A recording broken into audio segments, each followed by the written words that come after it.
السلام علیکم عزیز طلباء و طالبات، جیسے کہ آپ واقف ہیں کہ ہم لوگ اردو تنقید کے اہم نقاط کا مطالعہ کر رہے ہیں۔ اس سے پہلے کے لیکچر میں ہم لوگوں نے اردو کے پہلے اور اہم نقاط حالی کی زندگی، حالی کے تنقیدی نظریات کا مطالعہ کیا۔ اب اس کے بعد ہم لوگ اردو تنقید کے اہم نقاط علامہ شبلی نعمانی رحمۃ اللہ علیہ کی تنقیدی نظریات کا مطالعہ کر رہے تھے۔ اسی کا سلسلہ چل رہا ہے۔ انشاءاللہ تعالی عزیز آج وہ سلسلہ تکمیل ہو جائے گا۔ عزیز طلباء و طالبات، حالی، شبلی، سر سید اور دیگر بڑے رفقائے سر سید، یہ وہ ہستیاں ہیں جنہوں نے علم و ادب کے لیے بالخصوص مسلمانوں میں تعلیمی شعور بیدار کرنے کے لیے اپنی زندگیاں وقف کر دی تھی۔ چاہے حالی ہو چاہے شبلی ہو، ان لوگوں نے اس وقت ادب کا گہرائی سے مطالعہ کیا۔ اردو ادب نہ صرف اردو ادب پر بلکہ شبلی کی نظر فارسی و عربی پر بھی تھی۔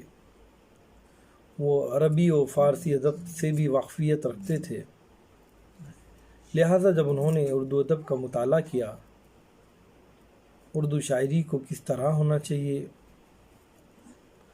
اس کی کیا نوعیت ہونی چاہیے، اس میں کون سی باتیں شامل ہیں جو ہونا چاہیے یا نہیں ہونا چاہیے، ان تمام باتوں کو اپنی تصنیف کردہ کتاب شعر العجم میں پیش کیا ہے۔ شعر العجم کے کئی جلدیں ہیں، بالخصوص اس کی چوتھی جلد جس میں انہوں نے اپنے تنقیدی تصورات کو واضح کیا ہے۔ اگرچہ یہ کتاب شعر العجم بنیادی طور پر فارسی گو شعراء کے تعلق سے یا فارسی گو شعراء کی تاریخ ہے، لیکن جب ہم اس کتاب کا مطالعہ کرتے ہیں تو اس کے ابتدائی حصے میں خاص طور سے شاعری کی حیت کس طرح ہونا چاہیے،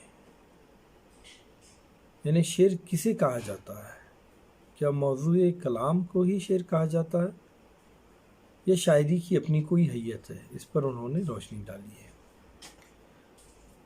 شاعری کا مقصد کیا ہونا چاہیے، اس کی اہمیت، افادیت، شاعری اور سماج کا رشتہ، شعر کے لوازمات، شعر کی اثر پذیری اور شعر اور غیر شعر کے امتیازات جیسے مضامین پر انہوں نے مدلل بحث کی ہے اپنی اس چوتھی جلد میں، جو یقیناً شعر و ادب کے متعلق شبلی کے تصورات اور ان کی تنقیدی بصیرت کی ترجمان ہے۔ شبلی نے شعر و ادب کو پرکھنے کے لیے جو کچھ بھی اصول اخذ کیے ہیں، جو کچھ بھی اصول بنائے ہیں، یہ فارسی اور عربی شاعری کے گہرے مطالعے اور خصوصاً فارسی کی شعری تخلیقات کے حوالے سے وضع اور مرتب کیے ہیں۔ اس سے پہلے کے لیکچر میں ہم نے شبلی کا تصور شعر کیا ہے یہ پڑھا تھا، اور ہم نے ان کا ایک کوٹیشن پڑھا تھا جس میں وہ کہتے ہیں، شعر العجم کے صفحہ 7 پر ان کا اپنا ایک خیال، ایک تبصرہ ہے۔ وہ کہتے ہیں کہ ایک عمدہ شعر میں بہت سی باتیں پائی جاتی ہیں، بہت سی باتوں کا مرکب ایک عمدہ شعر ہوتا ہے۔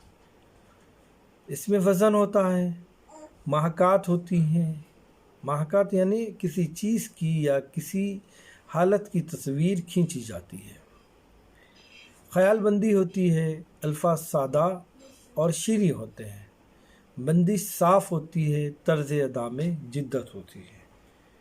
یعنی عمدہ شعر کے لیے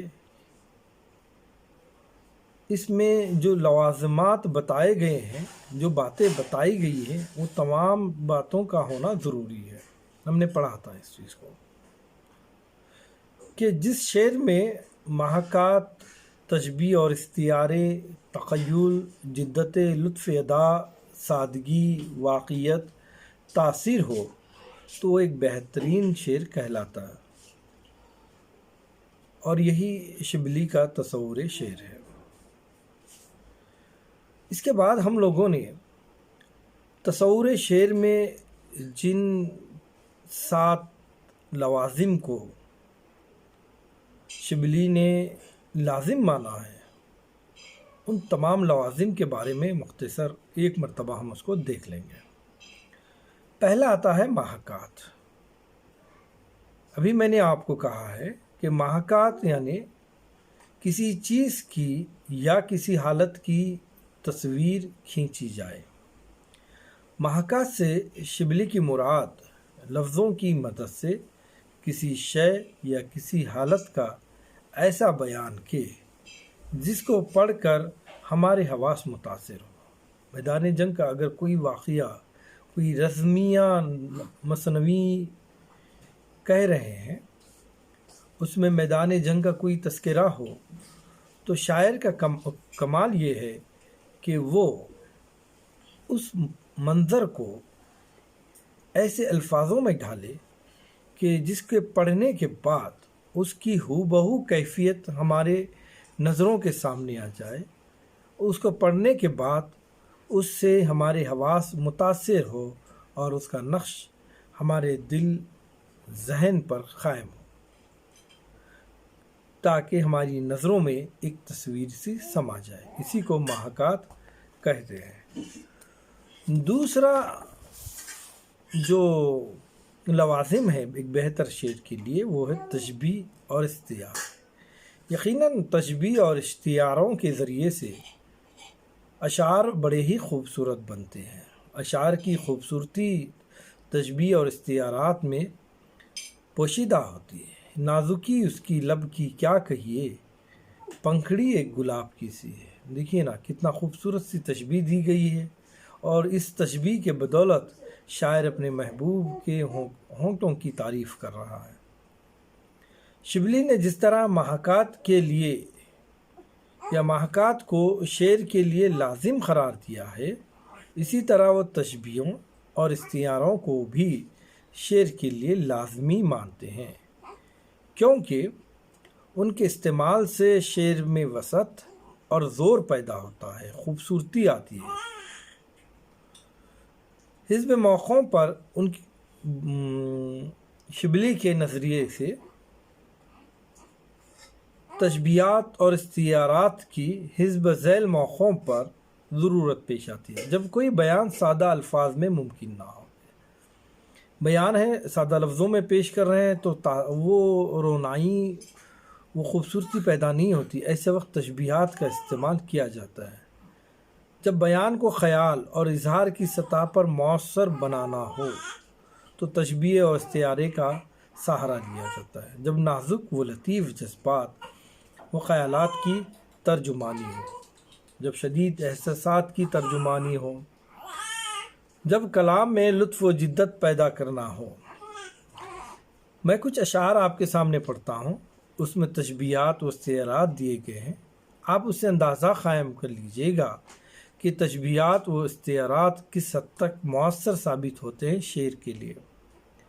رات یوں دل میں تیری کھوئی ہوئی یاد آئی، رات یوں دل میں تیری کھوئی ہوئی یاد آئی، متاع لوح و قلم چھن گئی تو کیا غم ہے، جیسے ویرانے میں چپکے سے بہار آ جائے کہ خون دل میں ڈبو لی ہیں انگلیاں میں نے، جیسے صحراؤں میں ہولے سے چلے باد نسیم، زباں پہ مہر لگی ہے تو کیا کہ رکھ دی ہے، جیسے بیمار کو بے وجہ قرار آ جائے، ہر ایک حلقہ زنجیر میں زباں میں نے، ہر ایک حلقے زنجیر میں زباں میں نے۔ پہلی مثال میں دل میں محبوب کی یاد آنے کو ویرانے میں بہار کے آنے سے، صحرا میں باد نسیم کے چلنے سے اور بیمار کو قرار آ جانے سے تشبیہ دے کر نہ صرف بات کو سمجھانے کی کوشش کی گئی ہے بلکہ محبوب کی یاد سے حاصل ہونے والی مسرت کا بھی اظہار اس میں کیا گیا ہے۔ لہذا تشبیہیں اور استعارے ایک بہت ہی لازم، بہت ہی اہم جز ہے شاعری کا۔ اس کے بعد آتا ہے تخیل۔ تخیل شبلی محاکات کے بعد، بلکہ محاکات سے زیادہ اہم جس جز کو قرار دیا گیا ہے شاعری کا وہ تخیل ہے۔ ان کے مطابق اگر تخیل کی قوت نہ ہو تو محاکات صرف ایک بے جان تصویر کشی کا عمل بن کر رہ جاتے ہیں۔ تخیل دراصل قوت اختراع کا نام ہے، ذہنی قوت کا نام ہے۔ سوچ، فکر، کسی شے کو لے کر شاعر ذہن میں جو تصویر بناتا ہے، جب تک اس کی یہ خوبی اور صلاحیت نہ ہو تو پھر وہ ناکامیاب کہلاتا ہے۔ شبلی نے تخیل کو نئی شے ایجاد کرنے والی قوت یا قوت اختراع سے تعبیر کیا ہے۔ شبلی کے مطابق یہ قوت صرف شعر و ادب تک ہی محدود نہیں ہے، سائنس اور فلسفے میں بھی یہ کار فرما ہے۔ اسی قوت کے سبب سائنس میں ایجادات کا عمل جاری ہے۔ سوچتا ہے نا سائنٹسٹ کسی شے کو لے کر، اس کے رزلٹ آنے سے پہلے ہی وہ اس کی تصویر بنا دیتا ہے ذہن میں اور اسی کے مطابق ریسرچ کرتے رہتا ہے۔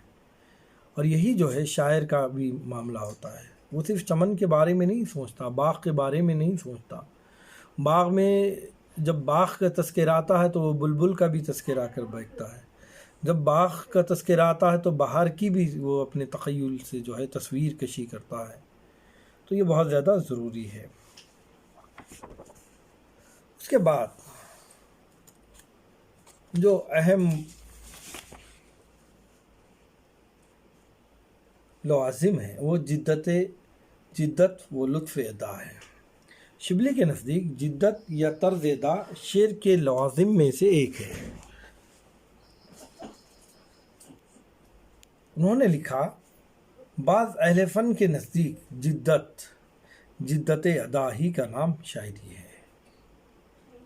جدت ادا سے مراد کسی بات کو نئے انداز سے یا اچھوتے طریقے سے ادا کرنا۔ بات چمن کی تو ہر شاعر کرتا ہے، لیکن سب کا طرز ایک جیسا ہو تو شعر کی خوبصورتی ختم ہو جائے۔ اگر ہم اس کو الگ انداز سے کرتے ہیں پیش تو یقیناً وہ بہت ہی خوبصورت سا منظر پیش کر سکتا ہے۔ یعنی کوئی خیال سیدھے سادے طریقے سے پیش کیا جائے تو وہ شعر نہیں ہو سکتا، بلکہ اسے اچھوتے انداز سے بیان کیا جائے، اسی کو جدت و لطف ادا کہتے ہیں۔ اچھوتے انداز یا نئے انداز کی اصطلاح کو انہوں نے مختلف مثالوں سے سمجھایا ہے۔ مثلا انہوں نے لکھا ہے، ایک دفعہ حجاج ایک بہت بڑا گورنر تھا عالم عرب کا، بڑا ہی ظالم انسان تھا، لیکن اس کی خوبی یہ رہی ہے کہ اس نے قرآن شریف میں زیر و زبر کو ایجاد بھی کیا ہے۔ بہرکیف متنازع شخصیت کا مالک تھا۔ ایک دفعہ اس سے ایک بدو نے پوچھا کہ اگر تم سے کوئی راز کی بات کہہ دی جائے تو کیا تم اسے چھپا سکتے ہو؟ یہ کس نے پوچھا؟ حجاج نے ایک بدو سے پوچھا۔ بدو یعنی عرب کے دیہاتی لوگ۔ بہرکیف آج کے لیے اتنا کافی ہے، انشاءاللہ ہم بقیہ چیزوں کو دوسرے لیکچر میں پڑھیں گے۔ اللہ حافظ۔